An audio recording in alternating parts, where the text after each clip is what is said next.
Hello बच्चों, मैं Dawood sir. बहुत दिनों के बाद पढ़ाने का मौका मिला इस लॉकडाउन में। अन्यथा बहुत दिन से क्लास बंद था। अप्रैल से ही लगभग क्लास बंद है, दोनों बैच, जिसकी वजह से हम पढ़ा नहीं पा रहे थे। आप लोगों ने काफ़ी जिद किया था कि सर ऑनलाइन पढ़ाइए। तो मैंने बोला था कि ऑनलाइन से बेटर है कि यूट्यूब पे पढ़ाया जाए ताकि ऑनलाइन में जो बच्चे का छूट जाएगा वो यूट्यूब पे देख लेंगे। लेकिन ऑनलाइन में जो किसी के पास मोबाइल का कमी है, किसी के पास नेटवर्क का कमी है, किसी के पास कोई बोलेगा रिचार्ज नहीं था, कोई बोलेगा हमको टाइम का पता नहीं था, आईडी नंबर नहीं था, ये सब को लेकर के बहुत ज़्यादा परेशानी होती है। इसलिए हमने सोचा यूट्यूब पे ही डाला जाए, बाकी ताकि जब भी उसको मौका मिले बच्चे को तब भी वो पढ़ सके। चलिए आप लोग स्वस्थ रहिए। ये लेसन 6 जो है, इस लेसन का नाम भक्ति, सूफी परंपरा, धार्मिक विश्वासों और बदलाव का श्राद्ध और ग्रंथ है। चलिए हम इसके बारे में पढ़ते हैं कि भक्ति आंदोलन क्या है। भक्ति आंदोलन का मुख्य मुद्दा यह है, किसी भी ईश्वर, किसी भी संत या किसी भी महापुरुष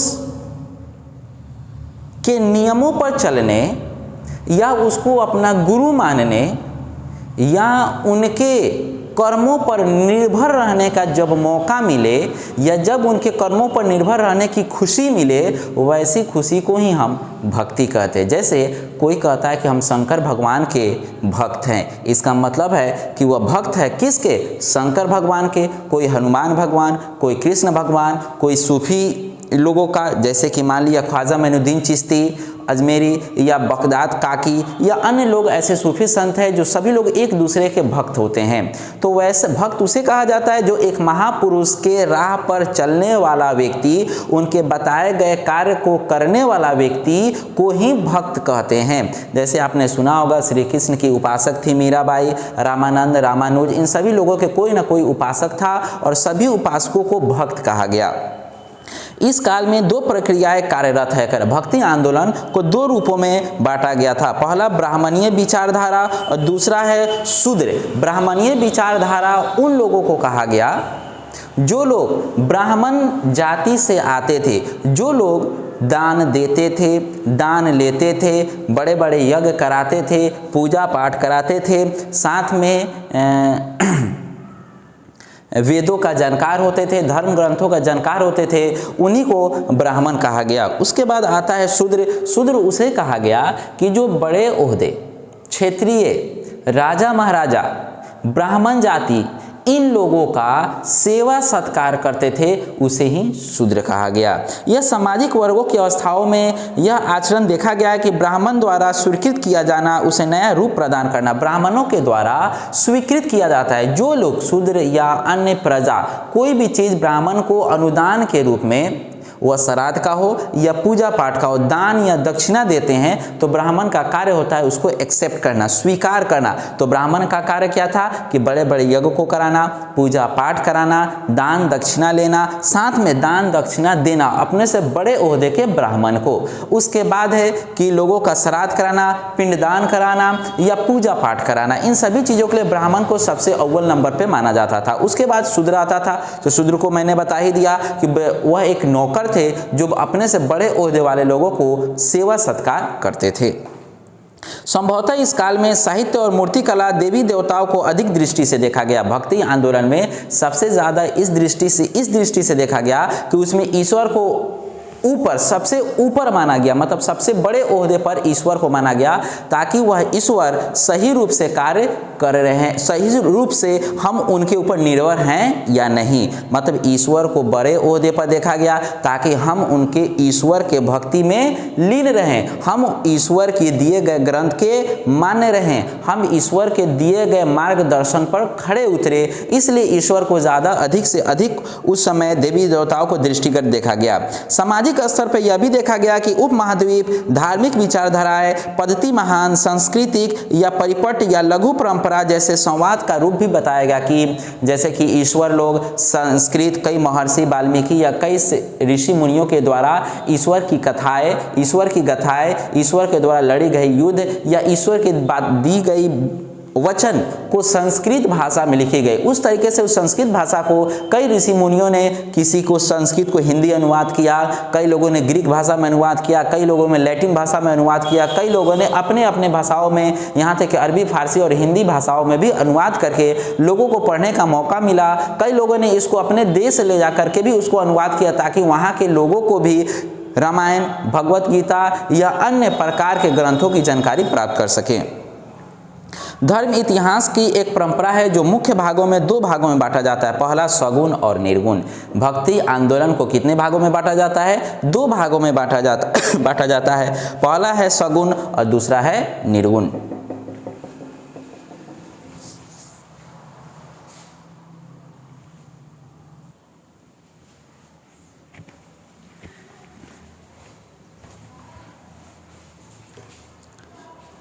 तो मैंने क्या बताया कि इतिहास के परंपराओं के अनुसार भक्ति आंदोलन को 2 भागों में बांटा गया। एक सगुण है और दूसरा निर्गुण है। सगुण, इसमें शिव और विष्णु तथा ऐसे अवतार देवी देवताओं की आराधना होती थी। सगुण में किसकी कल्पना होती थी? तो शिव भगवान की, विष्णु भगवान की तथा उनके अवतार की। अवतार का मतलब या तो उनका पुत्र भी हो सकता है, जैसे शिव भगवान का पुत्र गणेश, उसी तरीके से दूसरे भगवान का पुत्र, उसी तरीके से उनके पुत्र के भी पुत्र हो सकते हैं, या उनके बहुत बड़े भक्त को भी हम अवतार कह सकते हैं, जो ईश्वर ने देश के अंदर, विदेश के अंदर या इस धरती के ऊपर अपनी ज्ञान को सभी में बांटने के लिए ईश्वर किसी व्यक्ति का जन्म लेकर के उतरते हैं, तो वैसे लोगों को अवतार कहा जाता है। जैसे किसी को कहा जाता है ना कि भगवान का अवतार है जो आकर के हमको बचा लिया, तो कब कहता है? जब मान लिया आप जा रहे हैं, रास्ता में कोई ठोकाने से बच गया था, लेकिन कोई आपको हाथ खींच लेगा, तो उस समय क्या कोई कहेगा कि भगवान का अवतार है, इनको हमको आकर के बचा लिया। तो वैसे लोगों को हम कह सकते हैं कि वह सगुण है, या तो ईश्वर खुद हो, या ईश्वर का पुत्र हो, या ईश्वर का रूप लेकर के आपके कार्य में सफल पूर्ण प्रगति कराए, वैसे व्यक्तियों को सगुण कहा जाता है। उसके बाद आता है निर्गुण। भक्ति परंपरा में अमूर्त निराकार ईश्वर की उपासना की जाती है। कर निर्गुण उसे कहा जाता है जो हम उपासना करें, जैसे भूखे रहे, पहाड़ पर जा करके भगवान की गाथाओं में लीन हो जाए, भगवान की बातों को याद करें, या उनके बताए गए वेद मंत्र का उच्चारण करें ताकि भगवान खुद प्रकट हो जाए, तो वैसी कल्पना करना, वैसी मंत्र का उच्चारण करना, इसी को हम निर्गुण कहते हैं। कि जैसे हम लोग निर्गुण हैं, हम लोग अवतार नहीं है, हम लोग निर्गुण हैं। हम लोग क्या करते हैं? ईश्वर को बार बार याद करते हैं ताकि ईश्वर से जो चीज़ हम मांग रहे हैं ईश्वर हमको दान के रूप में दे दे, तो हम लोग निर्गुण हो गए। तो हम लोग क्या होते हैं? ईश्वर के भक्त होते हैं, हम लोग भक्ति में लीन रहते हैं, इसीलिए हमें निर्गुण कहा जाता है। और वैसे ईश्वर का जो रूप होते उसे हम कहते हैं सगुण कहते हैं। चलिए नेक्स्ट आगे बढ़ते हैं। करें इस काल में नूतन साहित्य स्रोतों में संत कवियों की रचनाएं की गई। इस काल में सबसे ज्यादा रचना कवियों की गई। कवि का कार्य क्या होता था? वह भक्ति में लीन रहने वाले लोग या राजा महाराजा जो भक्ति में लीन रहते थे या देवी देवताओं के अवतार के बारे में कल्पना करते थे, उनके बारे में लिखते थे, उनके बारे में रचना करते थे, वैसे व्यक्तियों को, रचना करने वाले व्यक्तियों को हम कविकार या कवि कहते हैं। इतिहास के इन संत कवियों की अनुयायी भी बहुत हुई। सभी लोगों ने अपने अपने भाषा में कविता और कहानी भी लिखा, जैसे कबीर है, रामानंद है, रामानुज है, मीराबाई है, सभी लोगों ने अपने अपने भाषाओं में कविताएं लिखी गई जीवनियों को इस्तेमाल करते हुए कहा गया। कई लोगों ने, कई कविताकारों ने तो ईश्वर की जीवनी के रूप में धर्म ग्रंथ को भी लिखा, कई कविताकार ने अपनी जीवनी को भी लिखा। तो जो लोग किसी बड़े महापुरुष का जीवनी लिखते हैं उसे हम कहानीकार या कविताकार कहते हैं, या दूसरी भाषा में कवि कहते हैं। भक्ति आंदोलन का प्रमुख उद्देश्य क्या था? तो असमानता। भक्ति आंदोलन का प्रमुख उद्देश्य क्या था? असमानता। लोगों के अंदर में बहुत ज़्यादा असमानताएं फैल गई थी। सभी लोग अपने अपने धर्म के प्रचार प्रसार में लगे हुए थे। सभी लोग हड़ाहोड़ लगा था कि मेरा धर्म अच्छा है, मेरा धर्म अच्छा है, मेरा धर्म अच्छा है। किसी को ये नहीं पता चल रहा था कि सभी का धर्म अच्छा होता है, सभी ईश्वर को ही मानते हैं। इसीलिए हड़ाहोड़ लगा हुआ था कि सभी लोग अपने धर्म के प्रचार प्रसार में लगे थे, सभी लोग अपने धर्मों को असमानताओं में फैलाते जा रहे थे। इसी को सुधार कराने के लिए भक्ति आंदोलन को शुरुआत की गई। भक्ति आंदोलन की प्रमुख उद्देश्य असमानता, ऊंच नीच, अमीर गरीब, छोटे बड़े की भावनाओं को समाप्त करना था। लोग छोटा जाति, बड़ा जाति, छोटे वर्ग, बड़े वर्ग या अमीर गरीब, ऊंच नीच की भावनाएं बहुत अधिक रख रहे थे, इसको समाप्त करने के लिए भक्ति आंदोलन की शुरुआत की गई। सबसे पहले पुरी नामक जगह जो उड़ीसा में, जहां मुख्य देवता 12वीं शताब्दी में आते और जगन्नाथ विष्णु के स्वरूप में प्रस्तुत किया। कह रहा पहली बार उड़ीसा के पुरी नामक स्थान पर यह देवता 12वीं शताब्दी में जगन्नाथ मंदिर के नाम से प्रसिद्ध कर दिया गया। वहां पे देवी देवताओं का बहुत भव्य तरीके से मंदिर बनाया गया, पूजा पाठ किया गया और वहीं से यह सुधार की शुरुआत शुरू की गई पुरी नामक जगह पर। देवी का उपासना उसे कहा जाता है जब किसी देवी को अपने हृदय में बसा करके उसके यादों को रख करके उसके दिए गए बातों को नियमों पर खड़ा उतरना, उसके वेद का उच्चारण करना, उसके मंत्र का उच्चारण करना, ऐसे उच्चारणों को बार बार उपयोग करना, तभी हम कह जाएंगे कि उसके उपासक है। जैसे मान लिया शंकर भगवान, बार बार हम भोलेनाथ भोलेनाथ रट्टा मारे, बार बार उनके दिए गए उच्चारणों को याद करें, उनके मंत्रों को याद करें, तो ऐसे मंत्रों का उपयोग करने से कहा जा सकता है कि हम शंकर भगवान के उपासक हैं। हम किसी देवी देवता, हम किसी सूफी संत के बार बार दुआ मंत्र का उपयोग करें तो कहा जा सकता है कि फलना सूफी संत के हम उपासक हैं। देवी की उपासना अधिकतर सिंदूर पोते गए पत्थर के रूप में की जाती थी। देवी की उपासना कैसे की जाती थी? तो देवी का मंत्र का उच्चारण करना, देवी के बातों को याद रखना, देवी के लिखे गए या बोले गए बातों पे खड़ा उतरना या उनके कहे गए बातों का नियमों का पालन करना या उन देवी की मूर्तियों पर सिंदूर का लेप लगाना, इसी तरीके से कहा जाता था कि हम उस देवी के उपासक हैं। जैसे मान लिया हम किसी देवी के उपासक होंगे तो उनको अच्छा से साफ सुथरा से उस मूर्ति को रखेंगे, सिंदूर टिकेंगे, वहाँ कपड़ा रखा रहेगा, कपड़ा पहनाया जाएगा, माला पहनाया जाएगा, प्रसाद चढ़ाया जाएगा, फूल चढ़ाया जाएगा, तभी तो हम कहेंगे ना कि हम उसके उपासक हैं। तो उपासक उसे कहा जाता था कि जो किसी देवी देवताओं का बात माना जाए या उसके मंत्र का उच्चारण किया जाए या उनके मंत्रों पर खड़ा उतरा जाए, उनका पूजा पाठ किया जाए, सिंदूर से उनके माथे पर चढ़ाया जाए, वैसे को उपासक कहा जा सकता है। देवी की उपासना अधिकतर सिंदूर से की जाती थी। पहले उनके माथे में सिंदूर लपेटा जाता था, तभी कहा जाता था कि हम उस देवी के भक्त हैं। 6ठी शताब्दी में भक्ति आंदोलन अलवार जो विष्णु के भक्त थे, 6ठी शताब्दी मतलब 600 ईसा पूर्व में भक्ति आंदोलन अलवार के द्वारा शुरू किया गया था। जो किसके भक्त थे? तो विष्णु के भक्त थे। और नयनारों ने शिव के भक्त थे। और नयनार भी जो थे वह भक्ति आंदोलन 2 व्यक्तियों से शुरुआत की गई थी। पहला जो था वह अलवार था, दूसरा जो था वह नयनार था। अलवार जो थे वह अलवार वह विष्णु के भक्त थे और नयनार जो थे वह शिव भगवान के भक्त थे। इन्हीं 2 भक्तों ने यह भक्ति आंदोलन की शुरुआत की गई थी। यह अधिकतर तमिलनाडु से फैलना शुरू हुआ था। तमिलनाडु से होते हुए यह पूरी उड़ीसा तक आगे निकला। अलवार संतों का एक मुख्य कवि था। अलवार कौन था? तो एक कवि था, सभी संतों का एक कवि था जो संकलन नारियल दिव्य प्रबंधम था। जो नारियल के पेड़ के नीचे बैठ करके वह उसके छांव को देख करके देवी देवताओं की उपासना में लीन रहता और लोगों को अपने धर्म का प्रचार प्रसार या छोटे जाति बड़े जाति उद्धम और अहम को लेकर के या अमीर गरीब का भेदभाव हटाने की बातें करता था। दक्षिण भारत में अलवार स्त्री भक्त अंडाल थी। दक्षिण भारत में भक्ति आंदोलन की जब शुरुआत हुई तो उस समय अलवार जो यहाँ की दक्षिण भारत की अलवार कौन थी? स्त्री थी। जो वह स्त्री का नाम, वह स्त्री जो भक्त थी वह अंडाल थी, जिसका नाम क्या रखा गया? अंडाल, जिन्हें दक्षिण भारत को मीरा कहा जाता है। मीरा का दूसरा नाम क्या था? अंडाल था। यह कहाँ की रहने वाली थी? तो दक्षिण भारत की थी। चलिए फिर से दोहराते हैं कि मीरा का दूसरा नाम क्या था? तो अंडाल था। वह कहाँ की रहने वाली थी? तो दक्षिण भारत की रहने वाली थी। नयनार स्त्री भक्त या कराकाइल या अम्मायाइड जो थी, यह दोनों यह स्त्री को कहा जाता था। तो हमारे यहाँ सबसे पहले दक्षिण भारत में अगर कोई स्त्री भक्त हुई, उपासक हुई, तो वह थी मीराबाई, जिसको अंडाल कहा गया। अलवार एवं नयनार संतों के जाति का होता था जो प्रथा ब्राह्मण और प्रभुता विरोध आवाज उठाती थी। यह एक अलवार या नयनार जो होते थे वह अक्सर भक्त होते थे या उपासक होते थे। उनकी जाति ज़्यादातर लोग ब्राह्मण ही होते थे, बहुत ही कम क्षत्रिय या शूद्र होते थे, बहुत कम, लेकिन ज़्यादातर ब्राह्मण होते थे। उसके बाद आते हैं भक्ति आंदोलन से थोड़ा सा आगे बढ़ते हैं। चोल सम्राट चोल सम्राट की मदद चिदम्बरम या तंजवीर या गैगोकोर चोलपुरम या विशाल शिव मंदिर का निर्माण कराया गया। चोल सम्राट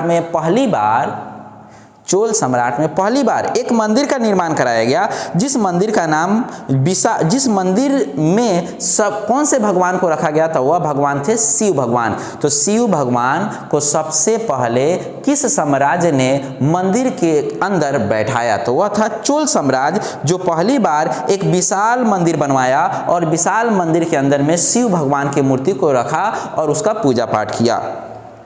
चोल सम्राट के परंपरागत प्रथा में कवि, सबंदर, सुदरार और धातु या प्रतिमाएं शिव मंदिर से स्थापित की गई थी। जो मंदिर बनाए गए थे वह किस किस चीज़ से बना था, तो वह लकड़ी था, पत्थर था और लोहे से बने हुए वो मंदिर और मूर्ति बनाए गए थे, ताकि वो टूटे नहीं या ध्वस्त नहीं हो, क्योंकि उस समय ज़्यादातर लोग मूर्ति कला की विशेषताएं को नहीं जानता था। कर्नाटक में बसन ने 1106 से 68 के रूप में लिंगायत परंपरा की शुरुआत की गई। लिंगायत की जाति की अवधारणा पर विरोध किया गया। लिंग का मतलब होता है स्त्री पुरुष। लिंगायत के रूप में कि जो अगर स्त्री देवी देवताओं का पूजा स्त्री ही करेगा और पुरुष देवी देवताओं का पूजा पुरुष ही करेगा, ऐसा पहले शुरू में माना गया, लेकिन अब ऐसा नहीं माना गया। तो पहली बार यह कर्नाटक के बैसन्य गांव में यह वीर शैव की लिंगायत परंपरा की शुरुआत की गई, जिसमें जाति के आधार पर ही ईश्वर को पूजा गया कि फलाना जाति इस ईश्वर को पूजेगा और ये जाति इस ईश्वर को पूजेगा। जाति के नाम पर भी ईश्वर का बंटवारा किया गया। कहाँ, तो कर्नाटक में। तुर्क और अफगानों में लगभग 13वीं शताब्दी में ईस्वी के दिल्ली सल्तनत का नींव रखा गया। चलिए अब हम भक्ति आंदोलन से हटकर भक्ति आंदोलन से अलग अब थोड़ा सा दूसरी तरफ आते हैं। तुर्क जो भारत से बाहर है। तुर्क और अफगानों ने लगभग 13वीं शताब्दी ईसा पूर्व में दिल्ली के सल्तनत में नींव रखा। मतलब दिल्ली सल्तनत में 13वीं शताब्दी में तुर्क और अफगानों ने कदम रखा। मतलब भारत के अंदर में तुर्क और अफगान कब आए, तो 13वीं शताब्दी में आए और भारत के अंदर कहाँ आए, तो दिल्ली में आए। जिम्मी जब वो आए तो जिम्मी एक अरबी शब्द है। जिम्मी क्या है, एक अरबी शब्द है। इसकी उत्पत्ति जो है वो अरबी शब्द से जिम्मा से लिया गया। जिम्मा जैसे आपका जिम्मा है कि आप कल वहाँ जाइएगा, आपका जिम्मा है भोज खिलाना, आपका जिम्मा है कि कल बारात लेके आप जाइएगा। तो ऐसे किसी को काम दे दिया जाता है, वैसे काम को जिम्मा कहा जाता है। तो जिम्मी जो है अरबी शब्द से लिया गया, जो बाद में उसको जिम्मा कर दिया गया, जिसका अर्थ होता है संरक्षित श्रेणी की। हम आपको एक श्रेणी में बांट दिए, संरक्षित कर दिए कि आप इस कार्य को करेंगे, आप इस कार्य को करेंगे। तो किसी भी वस्तु को संरक्षित कर देना या उस पूर्ण रूप से उनको बागडोर दे देना कि ताकि आप उस कार्य को पूर्ण रूप से करें। इस काल में शासक या शासित प्रति काफ़ी लचीली नीति अपनाया गया। इसमें काफ़ी लचीली नीति अपनाई गई जिम्मा में, जिन्होंने इस्लाम धर्म को कबूल किया। कह रहा है कि जो लोग किसी व्यक्ति को जिम्मा दे दिया जाता है कि आप इस धर्म का प्रचार कीजिए, आप यहाँ इस एरिया में जाके इस धर्म का प्रचार कीजिए, आप उस एरिया में उस धर्म का प्रचार कर दीजिए, तो इसको जिम्मा ही कह सकते हैं। उस समय जिन्होंने इस्लाम धर्म को कबूल किया, उन्होंने सैद्धांतिक रूप से इसकी 5 प्रमुख बातें मानी। चलिए, हमने भक्ति आंदोलन में जो देवी देवताओं को पूजा पाठ किया जाता है या उसके उपासक होते थे, उनके बारे में हमने पढ़ा। अब आइए इस्लाम धर्म में। भक्ति आंदोलन 2 रूपों में सबसे ज़्यादा प्रकाशित हुई, एक हिंदू धर्म और दूसरा इस्लाम धर्म। मैंने हिंदू धर्म के कुछ टर्म को बताया, फिर आगे भी बताएंगे। अब थोड़ा सा जान लेते हैं इस्लाम धर्म। जिन्होंने इस्लाम धर्म को कबूल किया, उन्हें 5 सिद्धांतों को माना गया। जो लोग इस्लाम धर्म को कबूल करते थे, मतलब जो लोग मुस्लिम धर्म को मानते थे, उन्हें 5 नियमों से होकर के गुजरना पड़ता था और आज भी गुजरना पड़ता है। पहला, अल्लाह एकमात्र ईश्वर है। इस्लाम धर्म में यह माना गया कि ईश्वर एक है, वह है अल्लाह। वह जिस रूप में भी हो उससे मतलब नहीं है, बस वह एक है। दूसरा, उसके अल्लाह के उपासना करने वाले या अल्लाह के अवतार माना जाने वाले, मतलब अवतार माने जाने वाले कौन थे, तो पैगंबर मोहम्मद थे, जिन्हें दूत बना करके इस धरती पर भेजा गया। अल्लाह के अवतार कौन थे, तो पैगंबर मोहम्मद साहब, जिनको दूत बना करके इस धरती पे भेजा गया ताकि इस्लाम धर्म का प्रचार प्रसार हो सके और इस्लाम धर्म की बढ़ोतरी की जा सके। तीसरा, हर मुस्लिम धर्म, हर इस्लाम धर्म को तीसरा नियम यह मानना है कि ज़कात देना। जैसे कि मान लिया कि आप अपने परिवार को खिलाने पिलाने के बाद साल भर तक जितना भी पैसा जमा कर लेते हैं उसका 0.25% आपको जमा करना है। मतलब 100 रुपया में 0.25%, मतलब आप कह सकते हैं कि 1 लाख रुपया में 2500 रुपया, 1000 रुपया में 250 रुपया आपको गरीबों में बांटना है। कब? जब रमज़ान का महीना आता है या ईद से पहले। उसके बाद आता है चौथा, रमज़ान के महीने में रोज़ा रखना। रमज़ान 30 दिनों का होता है, कभी कभी 29 दिनों का होता है, तो इस महीने को पूरा का पूरा रोज़ा रखना, नमाज़ पढ़ना, ईश्वर का इबादत करना, ये चौथे नियम है। पाँचवा नियम है हज के लिए मक्का जाना। हज मतलब तीर्थ धाम घूमना, और यह तीर्थ धाम इस्लामिक धर्म का सबसे बड़ा तीर्थ धाम कहाँ है? तो वह सऊदी अरब में है, जिसको मक्का और मदीना कहा जाता है। उसका भ्रमण करना यह 5वें नियम में आता है। तो जो लोग इस्लाम धर्म को मानते हैं वह इस 5 नियमों को मानते हैं। पहला कि ईश्वर एक है, जो अल्लाह है, उसके सिवा कोई नहीं। दूसरा, मोहम्मद साहब इनके अवतार हैं जो दूत बना करके इस धरती पर भेजा गया ताकि इस्लाम धर्म का फैलाव हो सके। तीसरा, खैरात या ज़कात देना, गरीबों में पैसा बांटना या अपने कमाए हुए पैसों में से गरीबों को दान करना। चौथा है रमज़ान के 30 रोज़ों को रखना। पाँचवा जो है वह हज करना, जो सऊदी अरब में मक्का मदीना है उसके भ्रमण को करना, उसी को हम तीर्थ स्थल भी कहते हैं और उर्दू भाषा में हज कहते हैं। जो ये 5 नियमों को मानते हैं वह इस्लाम धर्म को मानते हैं।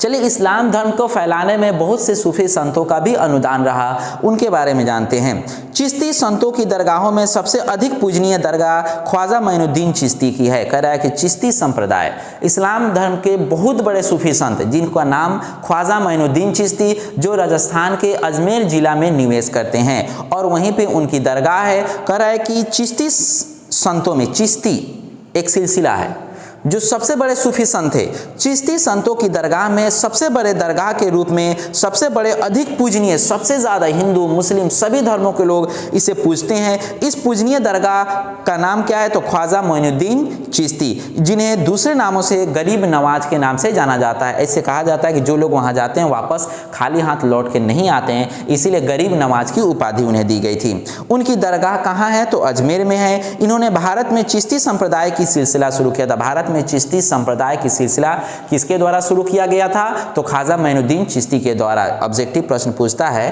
कि ख्वाजा मोइनुद्दीन चिश्ती की दरगाह कहाँ है? तो अजमेर में है। या इस्लाम धर्म के सबसे बड़े सूफी संत कौन थे? तो ख्वाजा मोइनुद्दीन चिश्ती थे। इन्होंने भारत में चिश्ती संप्रदाय की सिलसिला शुरू किया था।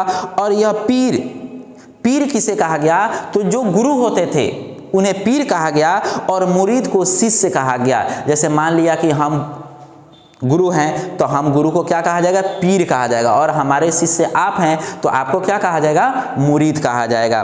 तो उसमें सूफी सिलसिले में 2 चीज़ों का ध्यान दिया गया कि पीर और मुरीद। यह परंपराएं अधिकतम तक चलते रहा। उसके बाद आता है खानकाह, पीर के रहने के स्थल। जिस कमरे में पीर रहते हैं या जिस स्थान पर पीर रहते हैं, मतलब गुरु रहते हैं, उस स्थान या उस कमरे को हम खानकाह कहते हैं। अब आइए फिर चलते हैं कबीर के तरफ। हमने सिर्फ पढ़ा चिश्ती संप्रदाय, अभी बहुत से आगे पढ़ना है संप्रदाय। कबीर की बनी 3 विशिष्ट परिपाटियाँ क्या है? कबीर के द्वारा 3 नियमों को प्रतिपादन किया गया। पहला, कबीर बीजक। दूसरा, कबीर ग्रंथवाली। तीसरा, आदि ग्रंथ साहिब। यह 3 चीज़ों को मानने पर यह कहा जा सकता है कि आप कबीर के उपासक हैं या आप कबीर के नियमों को मानते हैं।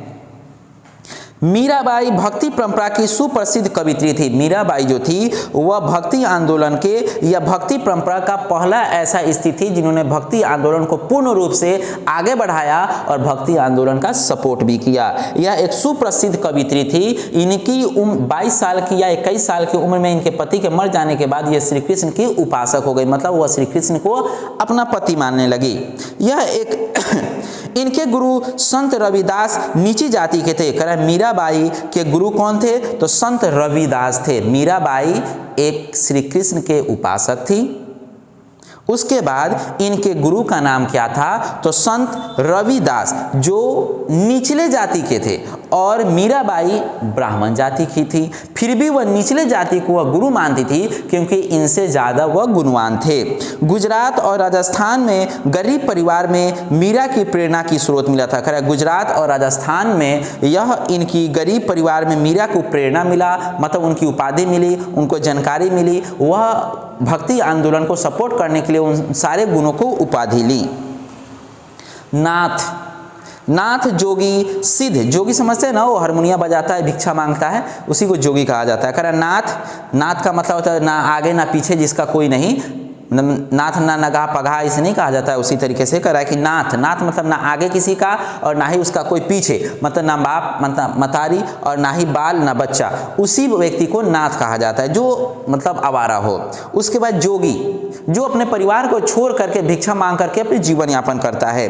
सिद्ध जैसे धार्मिक नेता रूढ़िवादी ब्राह्मणीय सांचे का व्यवहार तथा चुनौतियों का सामना करने वाले लोगों को हम कह सकते हैं कि वह भक्ति के अंदर आते हैं। जैसे मान लिया कोई भिक्षा मांगता है, वह किसी भी धर्म का हो, वह हिंदू धर्म का हो या मुस्लिम धर्म का हो, तो भिक्षा मांगता है। तो कुछ भिक्षु जो होते हैं वो अपने परिवार का भरण पोषण करने के लिए मांगते हैं, और कुछ जो होते हैं उनके कोई नहीं होता, ना आगे ना पीछे कोई नहीं होता है, तो सिर्फ वह उतना ही मांगते हैं जिससे उनका भरण पोषण हो जाए। उनका कोई मतलब निपुण तरीके से स्थान नहीं होता है, वह यहाँ रहते हैं, यहाँ भिक्षा मांगते हैं, कहीं और चले जाते हैं, फिर भिक्षा मांगते हैं। जैसे कि आप कह सकते हैं कि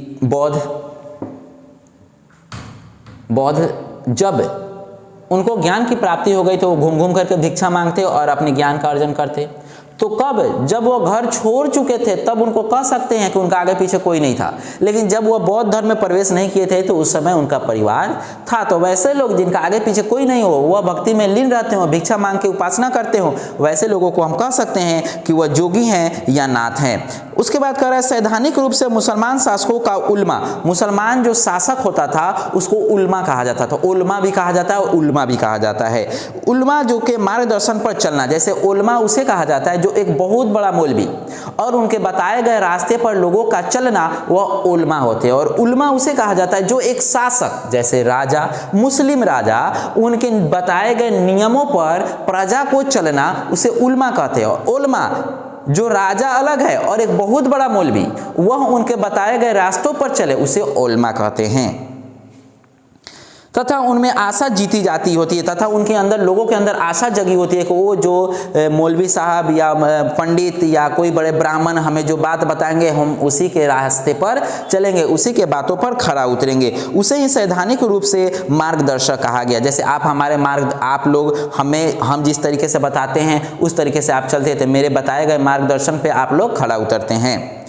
वे शासन की शरीयत और नियमों का पालन करना, साथ में वो बड़े बड़े मौलवी या उलमा लोग नियमों को बनाते हैं, नियमों को लिखते हैं, नियमों को लागू करते हैं और शरीयत के हिसाब से। शरीयत क्या है? तो ईश्वर के द्वारा लिखी गई धर्म ग्रंथ, ईश्वर के द्वारा बताई गई धर्म ग्रंथ को लिखित प्रमाण के जरिए उसमें शरीयत बताया गया। शरीयत का दूसरा शब्द नियम होता है, नोट होता है।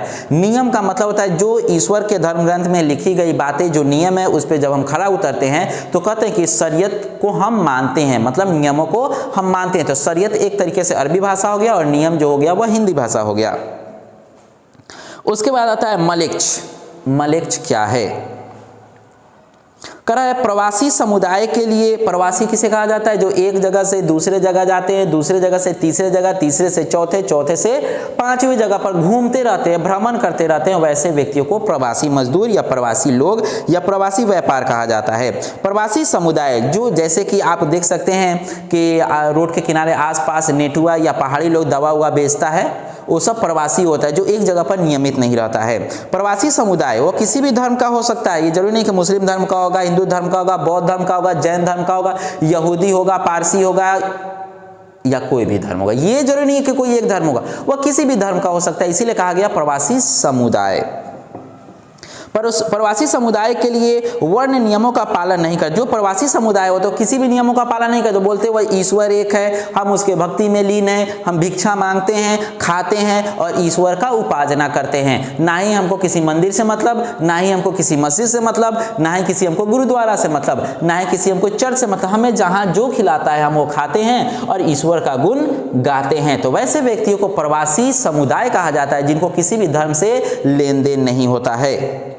ऐसे वह संस्कृत के विभिन्न भाषाओं को भी बोलते हैं। वह एक संस्कृत, अरबी, फारसी, वह जहाँ का निवेश करते हैं, जहाँ से निवेश करके आते हैं वह उस भाषा को बोलते हैं। जैसे सूफी संत को ले लीजिए, अरबी और उर्दू बोलते हैं। पंडित और ब्राह्मण को ले लीजिए, संस्कृत और हिंदी बोलते हैं। एक ग्रीक भाषा मतलब जर्मन को ले लीजिए तो वह इंग्लिश और जर्मन बोलता है। तो जहाँ जो जिस देश का निवास करता है, निवेश है, वह उस देश का ही भाषा को और साथ में कोई अन्य भाषाओं को भी बोल सकता है। बशरा क्या है? कह रहा शरीयत को पसंद करने वाले सूफी जो थे वो बशरा कहलाते थे। जैसे कि हम चिश्ती संप्रदाय को कोई दूसरे सिलसिला को मानता है, तो वैसे सिलसिला को मानने वाले को हम शरीयत कहते हैं, वैसे सिलसिला को मानने या मनाने वाले लोगों को हम सूफी कहते हैं। ये बेशरा या शरीयत अवहेलना करने वाले को सूफी कहते हैं। सिलसिला, हम जिस नियम को मानते हैं, हम जिस धर्म को मानते हैं, हम जिस ग्रंथ को मानते हैं, उस ग्रंथ के द्वारा अपने परिवार को मनाते हैं या परिवार को मानने पर मजबूर करते हैं, वैसे नियमों को हम सिलसिला कहते हैं। इसका शाब्दिक अर्थ होता है जंजीर। सिलसिला का शाब्दिक अर्थ क्या होता है? तो जंजीर होता है, जो शेख और मुरीद मतलब पीर और गुरु के द्वारा बीच का यह रिश्ता होता है। दरगाह किसे कहा जाता है? यह फारसी शब्द है। दरगाह क्या है? एक फारसी शब्द है। दरगाह एक फारसी शब्द है जिसका अर्थ होता है दरबार, जहाँ पे बड़े बड़े सूफी संत, जहाँ बड़े बड़े ब्राह्मण जाति, बड़े ओहदे वाले के मान सम्मान वाले गुरु लोग जहाँ बैठते हैं और उनके मरने के बाद वहाँ उनकी तीर्थ स्थल हो जाती है, वैसे जगहों को हम दरबार कहते हैं या दरगाह कहते हैं। उर्स, जैसे कि आपकी, हमारी या किसी और की विवाह होती है तो बड़ी हर्ष और उल्लास के साथ लोग भोज खाते हैं, उनको याद करते हैं, उनकी बड़ाई और गुणगान करते हैं, वैसे जगहों को उर्स कहा जाता है। लेकिन जब बड़े बड़े सूफी संत, बड़े बड़े ब्राह्मण मर जाते थे तो मरने के बाद उनके साल भर के बाद उसी डेट पर उनके नाम से लोगों को भोज कराना, उनके नाम पर लोगों को ईश्वर को याद करना या उनका गुण गाना, ऐसे बातों को करना या ऐसे कार्य को करने वाले स्थल को हम उर्स कहते हैं। उर्स विवाह या जिसका अभिप्राय है जिसे पीर की आत्मा ईश्वर के पास चली गई हो लेकिन उसका शरीर इसी भूमि में समाई हो। जैसे कोई बहुत बड़ा उपासक या बहुत बड़ा मौलवी या पंडित मर जाते हैं तो उनके शरीर को अगर हम दफना देते हैं तो उनकी शरीर जमीन में चली जाती है पर उनकी आत्मा ईश्वर के पास चली जाती है। तो वैसे व्यक्तियों को हम याद करते हैं। बेशरिया, वे लोग जो शरिया इस्लामी नियमों का अवहेलना करते हैं। कह रहा है बेशरिया किसे कहा गया? तो वैसे लोग जो इस्लामिक धर्म को नहीं मानते हैं उसे हम बेशरिया कहते हैं। उसके बाद कह रहा है खानका क्या है? तो सामाजिक जीवन को केंद्र बना करके रखना, जैसे कि आप मंदिर है, मस्जिद है, गुरुद्वारा है, चर्च है, तो ये क्या है? एक धर्म ग्रंथ का केंद्र है जहाँ पे जाने के बाद लोग बाहरी दुनिया की बातों को भूल जाते हैं और ईश्वर को याद करते हैं ताकि उनको मोक्ष की प्राप्ति हो जाए। वली किसे कहा जाता है? कह रहा है इसका अर्थ है ईश्वर का मित्र, ईश्वर का दोस्त, मित्र या उनके ईश्वर के गुण को गाने वाला, या कह सकते हैं सूफी संत। जैसे वह ईश्वर से लीन रहते हैं, ईश्वर के बातों पर आपको, हमको और सभी को चलाने पर मजबूर करते हैं, समझाते हैं, प्रेरणा देते हैं, बातें बताते हैं, सच्चाई के राह पर चलने की प्रेरणा देते हैं, तो वैसे व्यक्ति को हम कह सकते हैं कि वह वली हैं। अमीर खुसरू, कर अमीर खुसरू 1253 से लेकर के 1323 ईस्वी तक रहे। शेख निजामुद्दीन औलिया के वह अनुयायी थे। कर अमीर खुसरू कौन थे? तो वह निजामुद्दीन औलिया के अनुयायी थे, मतलब निजामुद्दीन औलिया को अपना गुरु मानते थे। कौन? तो अमीर खुसरू। वे एक महान कवि थे। कौन? तो अमीर खुसरू एक महान कवि थे जो अपने गुरु को निजामुद्दीन औलिया को अपने गुरु मानते थे। यह एक संगीतज्ञ थे जो अपने गुरु के बातों को गीत के रूप में गा करके लोगों को सुनाते थे। उन्होंने कौल अरबी शब्द का प्रयोग किया और प्रवचन भी वह देते थे। चिश्ती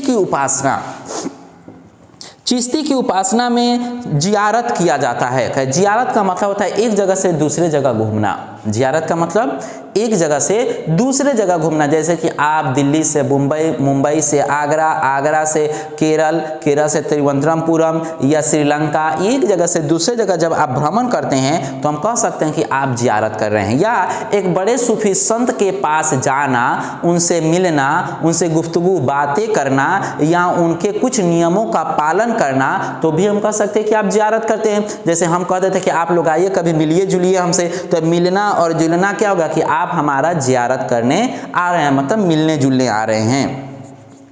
कह रहा है कि चिश्ती की उपासना जियारत या पवित्र दरगाह पर होती है। जब किसी दरगाह पर जाया जाता है तो उस पर चादर चढ़ाना, मिठाई चढ़ाना, अगरबत्ती चढ़ाना, ये सब चढ़ाने के समय हम क्या कहते हैं कि हम उनका जियारत करने गए थे। यह वहाँ पे अक्सर कव्वाली या विशेष महत्व के रूप में गीत में गा करके उनका बड़ाई या उनके बारे में बताया जाता है। इस मौके पर सूफी संत के आध्यात्मिक आशीर्वाद भी लिया जाता है कि हम उनको पूजा करते हैं, उनके गोड़ लागते हैं, हाथ जोड़ते हैं, माथा टेकते हैं, ताकि वह हमें आशीर्वाद दे, ताकि हमारी जो काम फंसा हुआ है या हम किसी भी पीड़ा में है उस पीड़ा से बाहर आ जाएं। चलिए हम आगे पढ़ते हैं। बाबा गुरु नानक। गुरु नानक, आप लोग पहले भी किसी चैप्टर में गुरु नानक के बारे में पढ़े होंगे। बाबा गुरु नानक यह 1469 से लेकर के 1539 तक रहे। उन्होंने निर्गुण भक्ति, निर्गुण, चलिए पहली बार हम पढ़ाए थे सगुण और निर्गुण। निर्गुण उसे कहा जाता जो ईश्वर नहीं है, पर ईश्वर की भक्ति में लीन रहने वाला इंसान ही निर्गुण है। तो इसका मतलब यह है कि गुरु नानक ईश्वर नहीं थे।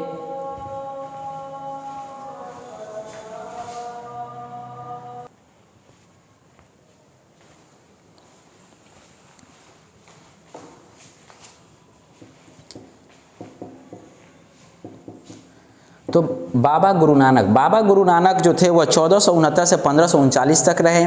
इन्होंने निर्गुण भक्ति का प्रचार किया, मतलब वह भक्ति में तो थे, ईश्वर को मानते तो थे, पर वह इंसान थे। वह निर्गुण भक्ति का प्रचार किया। लोगों के अंदर अमीरी गरीबी, छोट नीच जाति, ये बड़ा जाति या किसी भी तरीके का व्यवहार को दूर करने के लिए उन्हें प्रचार प्रसार किया। उसके बाद उन्होंने आडंबरों को अस्वीकार किया। उन्होंने अपने विचार को पंजाबी भाषा में उच्चारण किया, पंजाबी भाषा को शब्द में बोला, पंजाबी भाषा के शब्द के जरिए रखा। बाबा गुरु नानक कभी भी एक अलग नवीन धर्म की संस्थापक नहीं थे। वह सभी धर्मों को मानते थे, सभी धर्मों को अपने ओहदे पर रखते थे और सभी लोगों को कहते थे कि आप अपने अपने धर्मों को मानिए, पर किसी भी तरीके से गरीबी, अमीर, ऊंच नीच, छोटा जाति, बड़ा जाति को ध्यान में रख करके नहीं मानिए। सभी लोग अपने अपने धर्म को अच्छे तरीके से माने। खालसा पंथ क्या है, उसी पंजाबी शब्द में आता है। खालसा पंथ पवित्रों की सेना, पवित्र मतलब साफ सुथरा, पवित्रों की सेना, जिसे सिखों के 10वें गुरु गोविंद साहिब कहा गया। श्री गुरु गोविंद सिंह, इनकी स्थापना की गई। इसके 5 प्रतीक थे। बिना कटे कश, दूसरा कृपान, बिना कटे कश मतलब दाढ़ी और मूड़ी। उसके बाद आता है कृपान, चाकू। उसके बाद आता है कक्ष, कंघा और लोहे की कड़ा। ये 5 चीज उनके पास होना अनिवार्य है, तभी वह कहा जा सकता है कि वह खालसा पंथ के रहने वाले हैं या खालसा पंथ से बिलोंग करते हैं। चलिए अब हम पढ़ते हैं कि 15वीं 16वीं शताब्दी में भक्ति परंपरा की सुप्रसिद्ध कवित्री मीराबाई थी। चलिए अब हम पढ़ते हैं धार्मिक महत्वपूर्ण कुछ बिंदु कि धार्मिक विश्वासों और आचरणपूर्ण गंगा जमुना की बनावट भक्ति आंदोलन को रखा गया। गंगा जमुना का मतलब हो गया हिंदू, मुस्लिम, सिख, ईसाई या अन्य जाति धर्मों को लोग एक साथ मिल करके अपने धर्म का सुधार करे, धर्म के अंदर प्रचार प्रसार करे, साथ में गरीबी अमीरी, छोटे जाति बड़े जाति का तालमेल भेदभाव को दूर करे। इसी को हम गंगा जमुना का मिलावट कहते हैं। इसमें पहली बार धार्मिक विश्वासों के अनुसार यह बताया गया कि साहित्य और मूर्ति कला देवी देवताओं के रूप में देखा गया। पहली बार जब भक्ति आंदोलन की 6ठी शताब्दी में शुरुआत की गई तो पहली बार शिव भगवान को मूर्ति के रूप में देखा गया या मूर्ति बनाया गया। इसलिए कहा जाता है कि साहित्य और मूर्ति कला को देवी देवताओं का दृष्टिकांत है कि देवी देवताओं को हम कैसे पहचानते हैं, तो उनकी मूर्ति कला और साहित्य कला को देख करके। उसके बाद आराधना की परिपट्टी करते हैं, उनके बारे में गीत गाते हैं, उनकी बड़ाइयों को मानते हैं, बड़ाइयों को मतलब स्वीकार करते हैं, दूसरों को साथ बताते या कहते हैं, साथ में उन देवी देवताओं का पूजा पाठ करते हैं, चढ़ावना चढ़ाते हैं या फूल पत्ती मिठाई का भी उनके सामने रखते हैं। पूजा प्रणाली का समन्वय क्या है? पूजा प्रणाली का समन्वय दो प्रक्रियाओं का कार्यरत होना, दो कामों को एक साथ करना है। एक ब्राह्मणीय विचारधारा, दूसरा ब्राह्मण द्वारा स्त्री और शूद्रों को सामाजिक वर्गों में भाषाओं पर स्वीकार करना, मुख्य देवता जगन्नाथ के स्वरूप में प्रस्तुत करना या उड़ीसा के पूरी स्थानीय देवी मुख्य देवताओं के पत्नी के रूप में मान्यता देना। ब्राह्मण जाति के अनुसार यह बताया गया कि ब्राह्मण जाति ने पहली बार जब भक्ति आंदोलन में प्रवेश किया तो उन्होंने बताया कि देवी देवता जो हैं वो दो रूपों में विभाजित किए गए हैं। पहला देवी जो थी वह स्त्रियों के लिए मान्य थी और देवता जो थे वह पुरुष के लिए मान्य थे। देवी जो की पूजा स्त्री करती थी, उन्हें सिंदूर टीकती थी, उनकी उपासना करती थी, उसी तरीके से देवता की पूजा जो मनुष्य करते थे। यह भक्ति आंदोलन की शुरुआत की यह प्रणाली है जिसमें कई देवी देवताओं को पत्नी के रूप में भी मान्य बताया गया। भेद और संघर्ष क्या है? कह रहा देवी आराधना, भेद, एक दूसरे से भेद देखना, आप में, हम में, उनमें, उसमें देखना भेद, यह भेद है। कह रहा है कि देवी का आराधना और पद्धति का तांत्रिक नाम देना। कह रहा है देवी की आराधना करना, जैसे मान लिया कोई भी स्त्री देवी का जब हम पूजा करते हैं तो उसकी आराधना करते हैं, उसके अच्छाइयों को बताते हैं, उसके अच्छाई गुणगानों को गाते हैं, गीत के रूप में गाते हैं और उसका एक तांत्रिक अपने से नाम हम रख देते हैं। वर्ग और वर्ण भेद की अवहेलना करना, उसके नियमों को मानना और कुछ अपने से नियमों को हम अपने मनमाने तरीके से जोड़ देते हैं, वह अवहेलना में है, ऐसे नहीं करना चाहिए। वैदिक देवगंज होना मतलब ईश्वर के बताए गए रास्ते पर चलना, भक्ति की रचनाएं करना और भक्ति के परंपराओं पर सीधे उतरना। उपासना की कविताएं उसे कहा गया जब किसी देवी देवताओं के बारे में गीत के रूप में मदमस्त होकर के बातें बताना, उसे कवि कहते हैं या कविताएं कहते हैं। प्रारंभिक पंक्ति परंपरा, कह रहा है प्रारंभिक, शुरू से ही किसी देवी देवताओं को पूछते हैं तो जब हम खुश हो जाते हैं देवी देवताओं से तो उनके बारे में खुद अच्छी अच्छी बातें गुण गीत के रूप में निकलने लगता है। जैसे आप कभी फ्री रहते हैं तो अपने आप गुनगाते हैं, गुनगुनाते हैं कि नहीं गुनगुनाते हैं? तो उसी तरीके से जब हम लोग ईश्वर के पास भक्ति में लीन रहते हैं तो हम लोग उसकी उपासना करते हैं, उनके गीत को गाते हैं, सुनते हैं और मदमस्त हो जाते हैं। भक्ति परंपरा की विविधताएं भी अलग अलग रूपों से देखा गया। पहली बार तमिलनाडु के अलवार और नयनार संत के रूप में तमिल में विष्णु और शिव भगवान की पूजा की गई। पहली बार भक्ति आंदोलन में विष्णु भगवान और शिव भगवान को पूजनीय माना गया था। यह एक विशिष्ट निवास स्थल भी बनाया गया जिसमें शिव भगवान को पूजा के रूप में रखा गया, पूजनीय के रूप में रखा गया और मूर्ति बनाया गया था। दूसरा, उस जाति के प्रति दृष्टिकोण देखा गया कि हम जो शिव भगवान का जो उपासक है, शिव भगवान को जो मानता है वही शिव भगवान को पूजेगा, बाकी लोग शिव भगवान को नहीं पूज सकते हैं। तो पहली बार ऐसी अदृश्य जाति धर्म और विश्वास के रूप में इसे माना गया था। उसके बाद स्त्री भक्त आता है।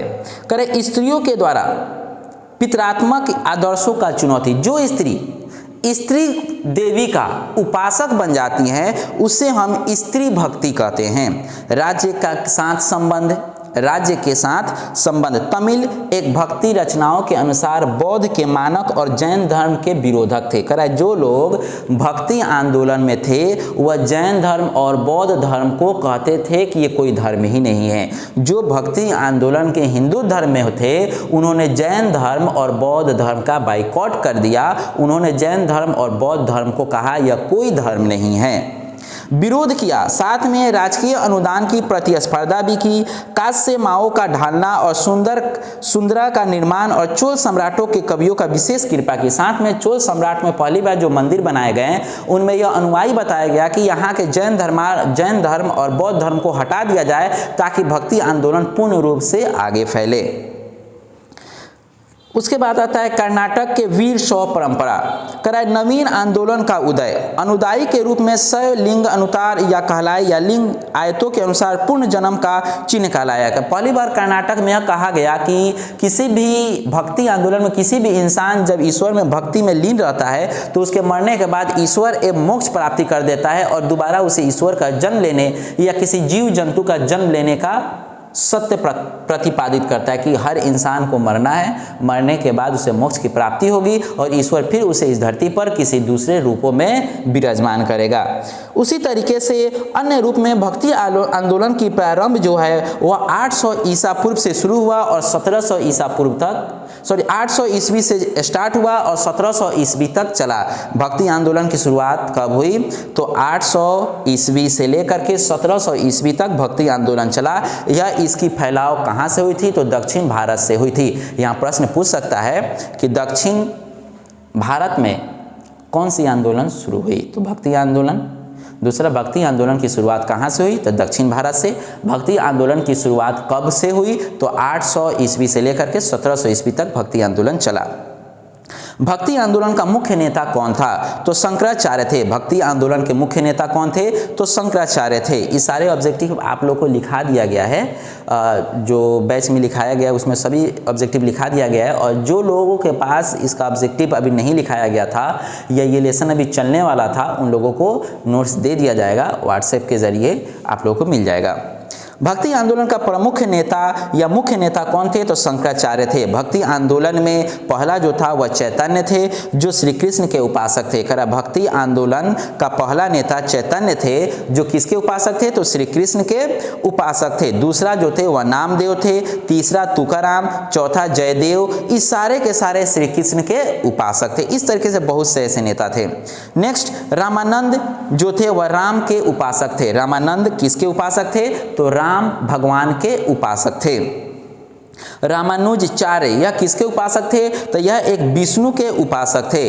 रविदास, नागदेव, कबीरदास यह किसके उपासक थे? तो यह गीतों पर बल देते थे। यह किसी ईश्वर का उपासक नहीं थे, यह गीतों पर बल देते थे, मतलब सच्चाई पर बल देते थे। जिसके अंदर जो सच्चाई है वह उसी के उपासक होते थे।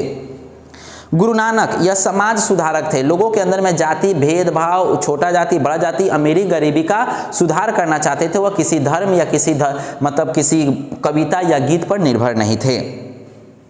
तुलसीदास यह हिंदू धर्म के लिए लोकप्रिय थे। तुलसीदास किसके लिए लोकप्रिय थे? तो यह हिंदू धर्म के लिए लोकप्रिय साबित हुए, जो रामचरितमानस के लेखक भी कहे जाते हैं। मुख्य बातें ये भी हैं कि यह आंदोलन कब शुरू हुआ? तो दक्षिण एशिया से फैला और यह लंबे काल तक चला था। कब से कब तक? तो 800 से लेकर के 1700 ईस्वी तक, मतलब 9 साल तक चला, 900 साल तक चला। यह लंबे समय तक चला। इस आंदोलन में स्त्री और पुरुष दोनों विभिन्न जाति के लोग शामिल थे। मतलब विभिन्न जाति का मतलब वह बड़ा जाति, छोटा जाति, मध्यम जाति, अन्य जाति भी शामिल थे। इस आंदोलन के दौरान हिंदू साहित्य की रचना की गई, जिस रचना का नाम था रामचरितमानस। यह रामचरितमानस किसके द्वारा लिखा गया था? तुलसीदास के द्वारा लिखा गया था। भक्ति आंदोलन का प्रभाव क्या था? जब भक्ति आंदोलन शुरू हुआ तो इस पर लोगों का क्या प्रभाव पड़ा? भक्ति आंदोलन के द्वारा हिंदू समाज में इस्लाम के प्रचार पर जोर दिया गया।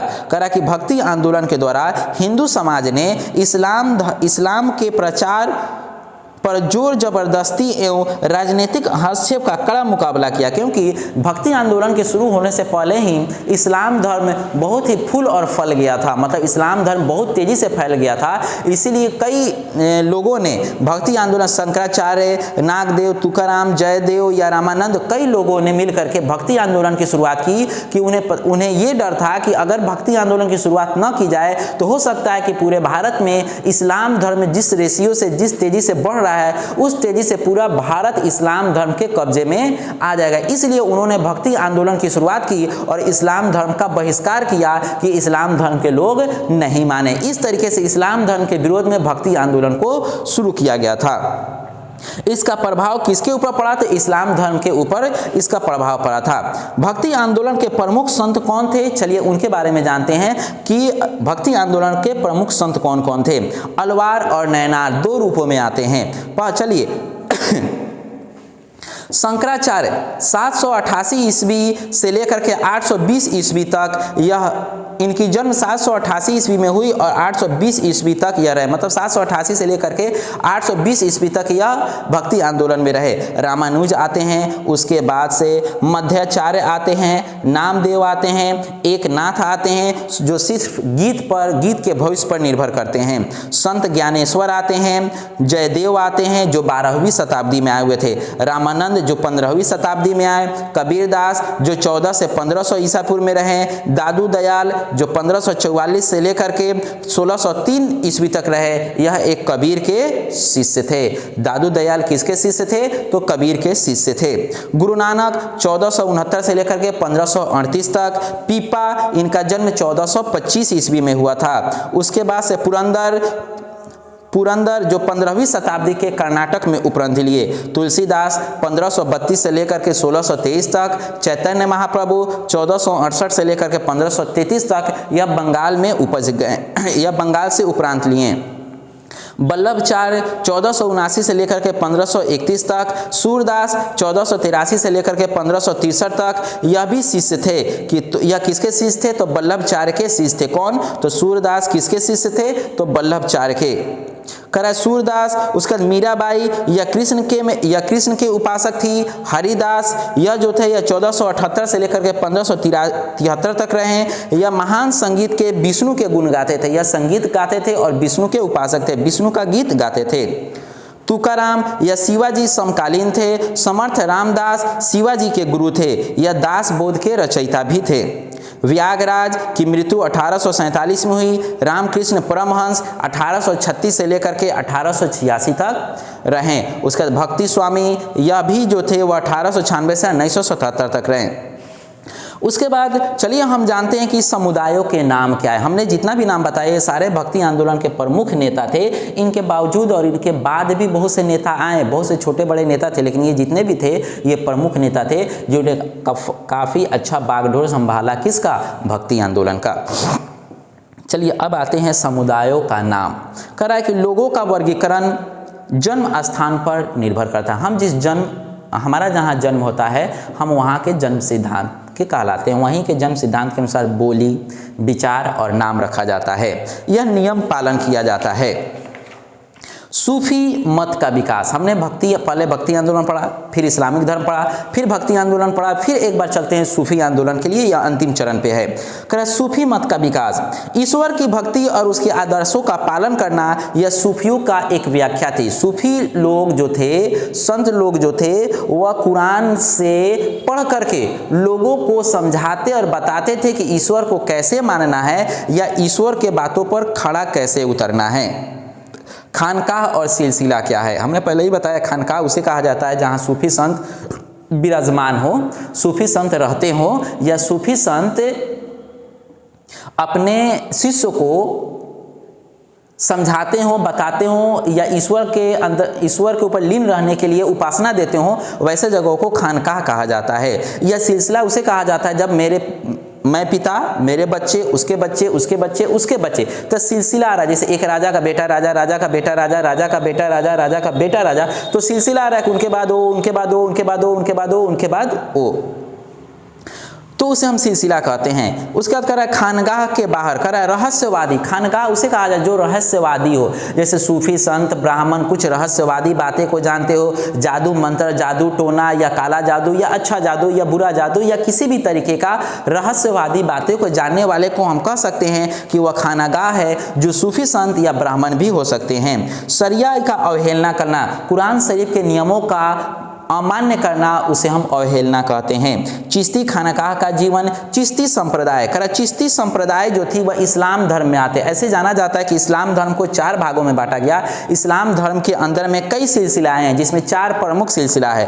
पहला चिश्ती संप्रदाय, दूसरा कादरी संप्रदाय, तीसरा सुहरवर्दी संप्रदाय और चौथा जो है नक्शबंदी संप्रदाय। यह 4 संप्रदाय सबसे मुख्य रूप से माना जाता है। इसके बावजूद भी कई संप्रदाय है, पर यह 4 मुख्य रूप से माना जाता है। चलिए चिश्ती का उपासना, या जियारत या कव्वाली सबसे पहले किसके दरबार पे हुई? तो ख्वाजा मोइनुद्दीन चिश्ती के दरबार पर हुई। ये 14 बार का आना जाना या कव्वालियों का रहस्यवादी गुनगाना, मतलब जो लोग वहाँ बैठते हैं वह उनके रहस्यवादी बातों को गीत के रूप में गा करके, ढोल ताशा के बजा करके उनके गुण को गाते हैं, उसे ही हम कव्वाली कहते हैं। भाषा और संपर्क, चिश्तियों के द्वारा स्थानीय भाषा को अपनाना यह भाषा का रूप होता है। यह सूफी अपनी कविताओं को गाते हैं, सूफी अपने कविताओं को बोलते हैं, उसे लिखित कर करके उनके मर जाने के बाद या उनको पर्दा कर जाने के बाद या वो मिट्टी में समा जाने के बाद वही लिखी गई बातों को कविता के रूप में, गीत के रूप में जब उसको गाते हैं तो हम कह सकते हैं कि वह कव्वाली है। सूफी और राज्य, चिश्ती संप्रदाय द्वारा सादगी का जीवन जीना। चिश्ती संप्रदाय के लोग जो थे वह सादगी का जीवन जीते थे, ना ही उनका घर होता था, ना ही कोई, वह भिक्षा मांग करके या जो लोग भी खिला देते थे खा करके वो अपने जीवन यापन करते और धर्म का प्रचार प्रसार करते थे। उनका पोशाक एक सफ़ेद कलर का होता था जो कमर में बांधे अपने गर्दन तक फैलाए होते थे, उजले कलर का। नवीन भक्ति, उत्तर भारत में असहमति के रूप में कई प्रकार के भक्ति आंदोलन का बदलाव किया गया। इसमें कबीर, रामानुज, रामानंद, चिश्ती संप्रदाय, कास्ती संप्रदाय, कादरी संप्रदाय, नक्शबंदी संप्रदाय या अन्य प्रकार के कई भक्ति आंदोलन के लोग शामिल थे। इस्लामी दर्शन के अनुसार यह भी बताया गया कि हिंदुओं में बहुदेववाद का खंडन किया गया। कबीर की भक्ति में मार्ग दिखाने वाले गुरु रामानंद थे। इस्लाम धर्म में यह भी बताया गया कि ईश्वर और समर्थन के रूप में वह एक स्त्री हो या पुरुष हो, वह ईश्वर को मान सकता है जो सिर्फ एक है। स्त्री जो ईश्वर को मानेगी वही पुरुष भी मानेगा, जो पुरुष मानेगा वही स्त्री भी मानेगी। लेकिन भक्ति आंदोलन के अनुसार शुरुआत में ही 600 की ईस्वी के पूर्व में ही भक्ति आंदोलन में कहा गया था कि स्त्रियों के लिए एक अलग भगवान है और पुरुषों के लिए अलग भगवान है। बाबा गुरु नानक के पवित्र शब्द क्या थे? गुरु नानक जो थे वह निर्गुण भाषा के भक्ति में थे। वह किसी भी धर्म का प्रचार नहीं करते थे, बल्कि लोगों के अंदर छोटे जाति, बड़े जाति, अमीरी गरीबी के भेदभाव को वह खत्म करना चाहते थे। वह एक निरंतर स्मरण करने वाले व्यक्ति थे जो ईश्वर के भक्ति का जाप करते थे और ईश्वर के भक्ति में लीन रहते थे। मीराबाई कौन थी? तो मीराबाई भक्ति परंपरा की सुप्रसिद्ध कवित्री थी जो कविता भी लिखती थी और वह श्री कृष्ण की उपासक भी थी। धार्मिक परंपराओं का इतिहासकार पूर्ण निर्माण क्या है? तो यह कहा जाता है कि विचारों के समर्थक या अन्य प्रकार के धार्मिक ग्रंथों के अनुसार यह बताया गया है कि धार्मिक परिवर्तन कई रूपों में होता है। इस्लाम धर्म हिंदू धर्म में, हिंदू बौद्ध धर्म में, बौद्ध जैन धर्म में, जैन मुस्लिम धर्म में, मुस्लिम हिंदू धर्म में परिवर्तित कर जाता है। यह अलग अलग रूपों में बताया जाता है। चलिए कुछ हम क्वेश्चन बता देते हैं इस लेसन से जो आपको मिल सकता है। क्वेश्चन आंसर तो दोनों मिलेगा, लेकिन क्वेश्चन हम सिर्फ बोल देते हैं। शॉर्ट क्वेश्चन में आता है कि सूफीवाद क्या है? मैंने सूफीवाद बताया ही था। उसके बाद भक्ति आंदोलन क्या है? तीसरा क्वेश्चन है चिश्ती संप्रदाय क्या है? चौथा क्वेश्चन है मुगल काल की केंद्रीय प्रशासन। पांचवा है मीराबाई। छठा है लक्ष्मीबाई। उसके बाद सातवां है विजयनगर साम्राज्य की स्थापना किसने की और कैसे की तथा इसकी विशेषताओं को बताइए। आठवां है चिश्ती संप्रदाय के संतों के नाम लिखे। नौवां है अलवार कौन है। 10वां है भक्ति आंदोलन का क्या अर्थ है। 11 है भक्ति आंदोलन के 4 प्रसिद्ध संतों का नाम बताएं। 12 नंबर है सूफी विचारधारा में मुर्शिद का क्या महत्व है। उसके बाद से 13 नंबर है भक्ति आंदोलन के उद्देश्य बताइए। 14 नंबर है भक्ति आंदोलन के मूल्य सिद्धांतों को पर प्रकाश डालिए। 15 नंबर है सूफी मत की व्याख्या कीजिए। 16 नंबर है कबीर के शिक्षाओं का व्याख्या कीजिए। 17 नंबर है चिश्ती संप्रदाय क्या है। 18 नंबर है कबीर दास के संक्षिप्त परिचय दीजिए। 19 नंबर है सूफीवाद की सिलसिला का अर्थ बताइए। और 20 नंबर है पीर और मुरीद का अंतर बताइए। मैंने अभी बताया था पीर और मुरीद क्या है। पीर गुरु होते हैं और मुरीद क्या होते हैं? उनके शिष्य होते हैं। 21 नंबर है सूफी खानकाओं में किस प्रकार के ग्रंथ लिखे जाते थे। उसके बाद से सबसे ज़्यादा लघुतर ये है।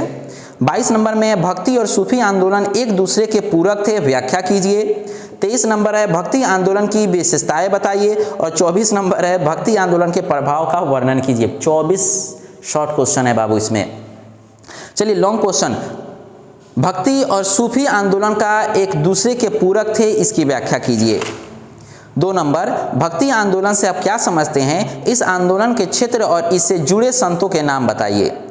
नेक्स्ट क्वेश्चन, भक्ति आंदोलन क्या है? भक्ति आंदोलन के आगे बढ़ाने के लिए रामानंद, कबीर और गुरु नानक और मीराबाई चैतन्य महाप्रभु ने क्या भूमिका अपनाई? भक्ति आंदोलन के परिणामों का वर्णन करें। भक्ति आंदोलन के महत्व और प्रभाव को बताइए। उसके बाद आता है 4 नंबर क्वेश्चन, निम्नलिखित पर टिप्पणियां लिखें जिसमें सूफी आंदोलन या सूफीवाद भी हो सकता है। चलिए, लेसन का लघुतरीय और दीर्घोत्तरीय का हमने क्वेश्चन बता दिया, ऑब्जेक्टिव तो बताना संभव नहीं है। फिर आगे के क्लास लेसन 7 पढ़ाए जाएंगे। अगर आप लोगों को ये वीडियो अच्छा लगा हो तो इसको शेयर कीजिए, सब्सक्राइब कीजिए, अपने दोस्तों में भी इसको शेयर कीजिए ताकि वो लोग भी पढ़ सके। और कोशिश कीजिए कि आप लोग इस चैनल को थोड़ा सा ज़्यादा सब्सक्राइब बढ़ा दीजिए। 1000 सब्सक्राइब हो जाने के बाद लाइव भी पढ़ाया जा सके, ताकि अभी रिकॉर्ड कीजिए, एडिटिंग कीजिए, काफ़ी परेशानी होती है। एक कोशिश कीजिए आप लोग कि इस चैनल को आगे बढ़ाया जाए ताकि लाइव क्लास चलाया जाएगा। चलिए, बेस्ट ऑफ लक। उम्मीद करते हैं कि आप लोग अच्छा से पढ़ेंगे।